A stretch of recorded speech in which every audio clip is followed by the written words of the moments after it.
حضرت علی نے یہ فتویٰ کیوں دیا کہ بیوی سے ہر تیسرے دن ملاپ لازمی کیا کرو؟ سیدنا عمر کے پاس کعب اسدی رضی اللہ تعالیٰ عنہ تشریف فرما تھے۔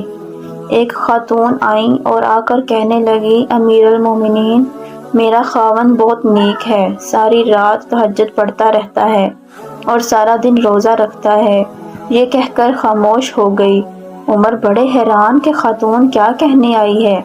اس نے پھر یہی بات دہرائی کہ میرا خاوند بہت نیک ہے، ساری رات تہجد میں گزار دیتا ہے اور سارا دن روزہ رکھتا ہے۔ اس پر کعب بولے، اے امیر المومنین، اس نے اپنے خاوند کی بڑے اچھے انداز میں شکایت کی ہے۔ کیسے شکایت کی؟ امیر المومنین، جب وہ ساری رات تہجد پڑھتا رہے گا اور سارا دن روزہ رکھے گا تو پھر بیوی کو وقت کب دے گا؟ تو کہنے آئی ہے کہ میرا خاوند نیک تو ہے مگر مجھے وقت نہیں دیتا۔ چنانچہ عمر نے اس کے خاوند کو بلایا تو اس نے کہا، ہاں میں مجاہدہ کرتا ہوں، یہ کرتا ہوں، وہ کرتا ہوں۔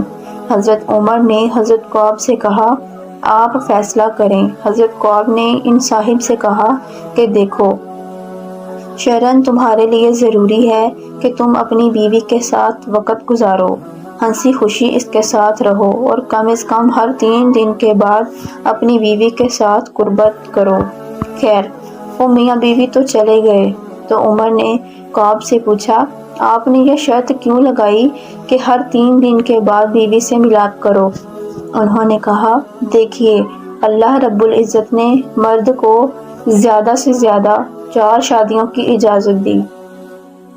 چنانچہ اگر 4 شادیاں بھی کسی کی ہوں تو 3 دن کے بعد پھر بیوی کا نمبر آتا ہے۔